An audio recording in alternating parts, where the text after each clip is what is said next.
ઘણા સમય બાદ જાગ્યું ખાણ ખનીજ વિભાગ।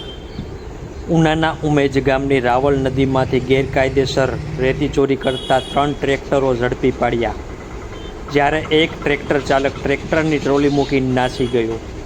ઉના તાલુકા પંથકમાં છેલ્લા ઘણા સમયથી સ્થાનિક તંત્ર અને ખાણ ખનીજ વિભાગની મીઠી નજર હેઠળ ચાલે છે ખનીજ ચોરી।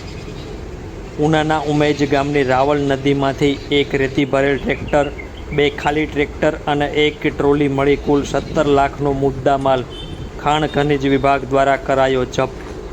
ગેરકાયદેસર ખનીજ ચોરી કરતા વાહન ચાલકોમાં ફેલાયો ફફડાટ।